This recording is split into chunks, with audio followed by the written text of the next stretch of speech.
Diarreia, ou seja, aumento da frequência evacuatória ou então alteração da textura das fezes. Isso acontece com todo mundo pelo menos uma vez na vida, né? Só que é uma das causas mais recorrentes de consultas no pronto-socorro e no consultório médico. E por quê, gente? Muito difícil fazer diagnóstico de diarreia porque ela é inespecífica. É um sintoma que aparece em uma grande variedade de doenças.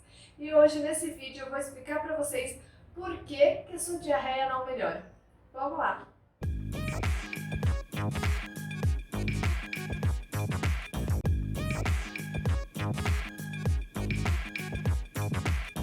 Olá, seja muito bem-vindo ao meu canal. Para você que é novo por aqui, esse canal eu fiz com muito carinho, que é para explicar doenças cirúrgicas e não cirúrgicas do aparelho digestivo. Além disso, eu tiro algumas dúvidas também de pacientes. Então, já deixa seu like, que é para o YouTube enxergar esse vídeo como conteúdo relevante e espalhar conteúdo para mais pessoas. E além disso, se inscreve aqui no canal e já ativa as notificações para não perder nenhuma explicação, tá bom? Agora, sem mais demora, vamos falar sobre o tema de hoje, que é a diarreia.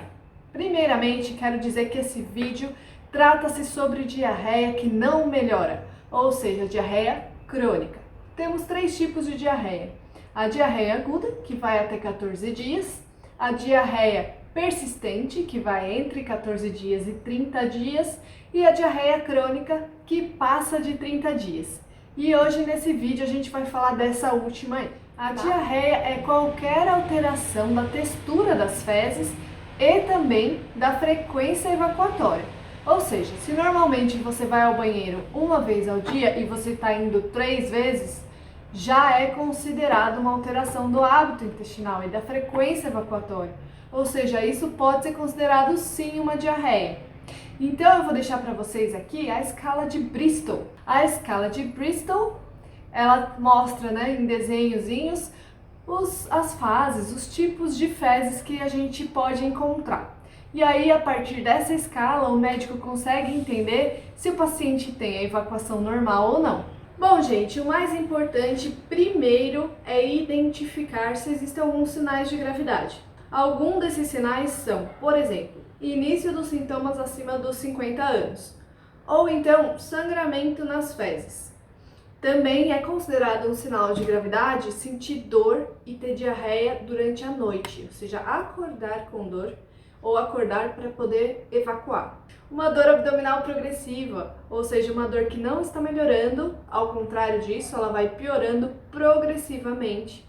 Ou então uma anemia oculta, principalmente a anemia por deficiência de ferro, ou então uma perda de peso que não foi voluntária, sem dieta, sem exercício, sem nada. E claro, a história familiar de câncer coloretal ou de doença inflamatória intestinal. Se você está apresentando qualquer um desses sintomas que eu falei, procure imediatamente o médico de sua assistência.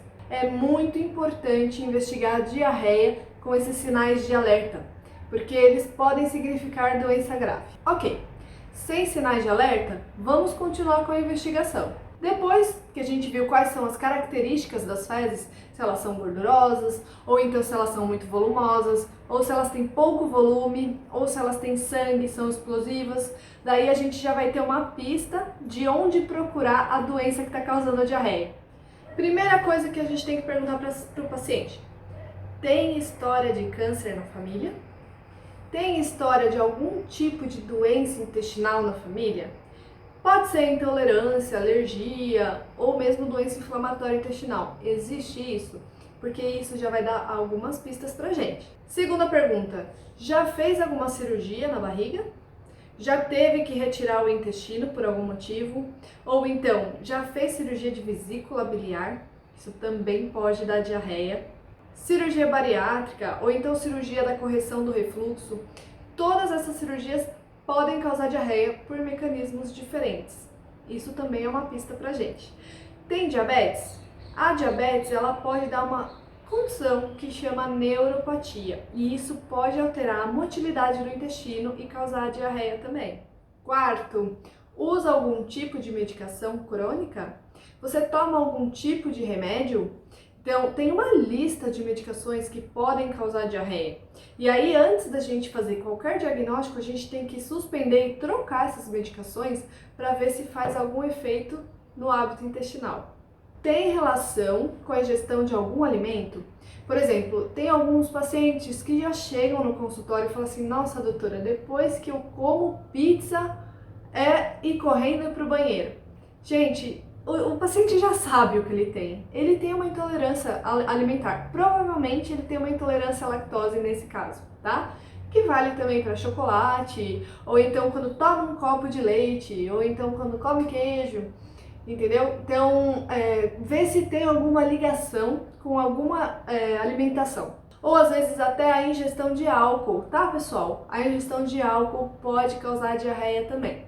E não vamos levar a lactose como bandidona, tá bom? Não é só a lactose, tá, gente? Nós temos o sorbitol, nós temos a frutose, nós temos o glúten, que também são potenciais alérgenos para as pessoas. Então a gente tem que investigar sempre a intolerância e a alergia alimentar. E por último, não podemos esquecer de perguntar sobre viagens. Normalmente as pessoas, quando elas viajam, elas comem em lugares que elas não conhecem, né? Que elas não sabem a procedência dos alimentos, se eles são bem lavados, se eles são bem servidos, né? Então, muitas vezes, alimentos podem estar contaminados. Ok, tudo bem, já entendi. Mas e agora? Quais são os exames que eu tenho que fazer para descobrir qual é a minha diarreia? Primeiramente, a gente vai fazer os exames gerais, tá? Vamos pedir um hemograma completo, que é onde a gente vai analisar se tem algum tipo de anemia, se tem algum tipo de aumento de leucócitos, de eosinófilos que podem levar a gente a pensar em parasitose ou então perda sanguínea. Depois do hemograma, nós pedimos as provas tireoidianas, que vai mostrar pra gente se a tireoide, a glândula que produz alguns hormônios que são muito importantes para o metabolismo, se ela está funcionando bem. Porque às vezes quando ela não está funcionando bem, pode causar diarreia também. Além disso, nós pedimos também testes para doença celíaca. Todo alimento que tem glúten causa diarreia no paciente que tem doença celíaca. Claro que não é só diarreia, tem outros fatores também, mas é um sinal de doença celíaca, então precisa ser pesquisado também. Teste de sangue oculto nas fezes.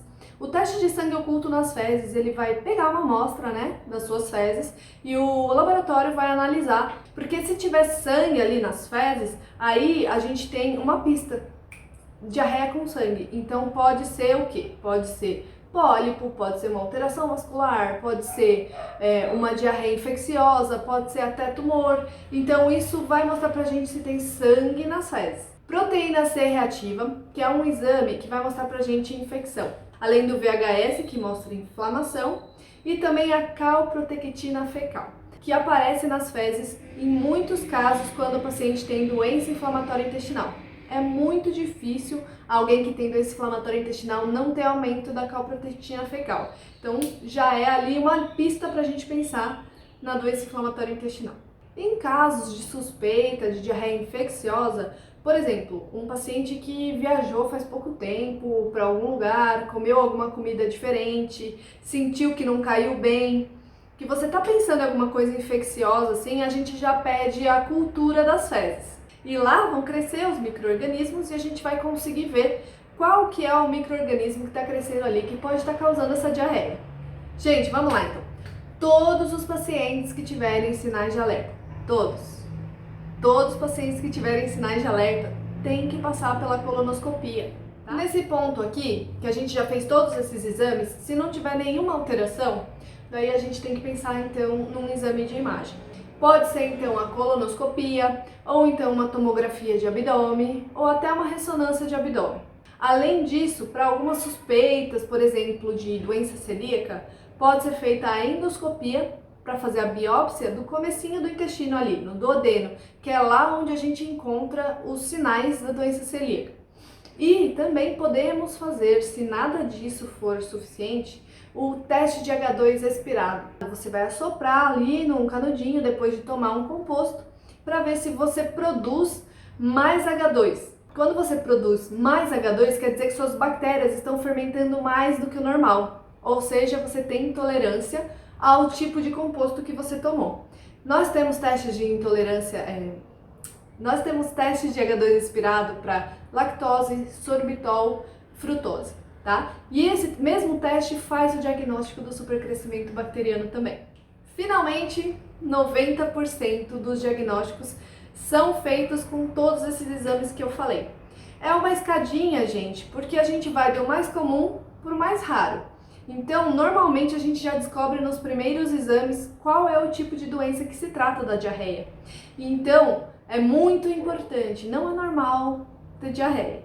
Principalmente com os sinais de alerta, tá, gente? Que eu já coloquei aqui pra vocês. Não é normal. Então, procure o especialista para poder fazer o diagnóstico, tá bom? Bom, vou ficando por aqui. Espero que vocês tenham gostado do conteúdo. Se você gostou, já deixa um like pra mim. Curte o canal, segue o canal, ajuda o YouTube a entender que esse conteúdo é relevante. E se você ficou com qualquer dúvida, deixa pra mim aqui nos comentários. Eu respondo muitas minhas dúvidas dos meus pacientes lá no meu Instagram. Então aqui embaixo na descrição também deixo o meu Instagram, que é a rede social que eu mais uso, tá? Tem o Facebook também, e o canal também, meu blog. Tá? E é isso, eu vou ficando por aqui então e até o próximo vídeo. Tchau!